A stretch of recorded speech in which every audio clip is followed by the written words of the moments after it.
তো hello and welcome to FC talk show. FC talk শোতে আপনাদের সকলকে স্বাগত। তো ইস্ট বেঙ্গল তাদের সেন্টার ব্যাক কেভিন সিবিলেকে যে ছেড়ে দেবে সেটা কিন্তু কনফার্ম হয়ে গিয়েছে, আপনারা সকলে জেনে থাকবেন, সমস্ত ইস্ট বেঙ্গল সমর্থক সকলেই জানেন।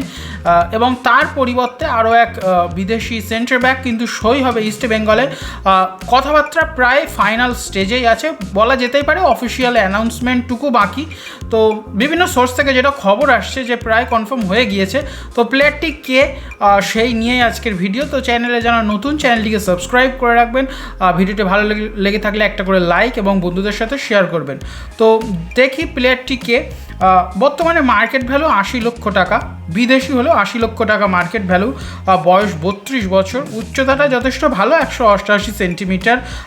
ন্যাশনালিটি স্পেন, অর্থাৎ স্প্যানিশ ডিফেন্ডার কিন্তু আনতে চলেছে ইস্ট বেঙ্গল। মূলত সেন্টার ব্যাকেই খেলে থাকেন, এছাড়া অন্য কোনো পজিশনে তিনি কেরিয়ারে খেলেননি। বর্তমানে উইদাউট ক্লাব আছেন এবং পুরো কেরিয়ারটা কিন্তু তিনি মূলত স্পেনেই কাটিয়েছেন, অর্থাৎ স্পেনের যে টিকিটাকা ফুটবল, যে পাসিং ফুটবল, সেটার সঙ্গে কিন্তু পরিচিত এই প্লেয়ারটি। এবং পুরো কেরিয়ার যেহেতু স্পেনে কাটিয়েছে, সুতরাং তার পাসিং কোয়ালিটিও বেটার হবে। এবং ইস্ট বেঙ্গলের কেভিন সিবিলেও কিন্তু এই কোয়ালিটিরই প্লেয়ার ছিল, যে পাসিং ফুটবল খেলতো ডিফেন্স থেকে। তো তার একটা প্রপার রিপ্লেসমেন্ট কিন্তু আনতে চলেছে ইস্ট বেঙ্গল। তো স্প্যানিশ টিম কিন্তু অ্যাটলেটিকো মাদ্রিদের হয়ে তিনি খেলেছেন এর আগে, সে 14-15 সালের দিকে।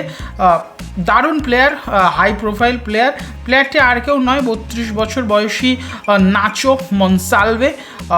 তো দেখা যাক ইস্ট বেঙ্গল এই প্লেয়ারকে সাইন করিয়ে কেভিন সিবিলের যে প্রপার রিপ্লেসমেন্ট সেটা হয় কিনা, এবং কেভিন সিবিলে যে ভরসাটা ডিফেন্সে দিতেন সেই ভরসা এই নাচো মনসালভে তিনি দিতে পারেন কিনা সেটিও দেখার।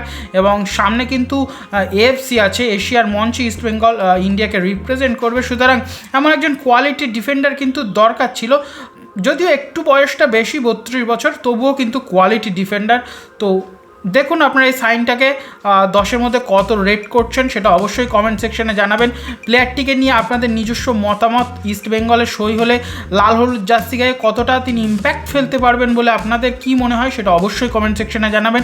এমনই ইস্ট বেঙ্গলের সমস্ত আপডেট পেতে এবং ট্রান্সফার রিলেটেড আপডেট পেতে চ্যানেলটিকে সাবস্ক্রাইব করে রাখুন। দেখা হচ্ছে পরের এমন একটি ভিডিওতে, ততক্ষণ সকলে ভালো থাকবেন, সুস্থ থাকবেন।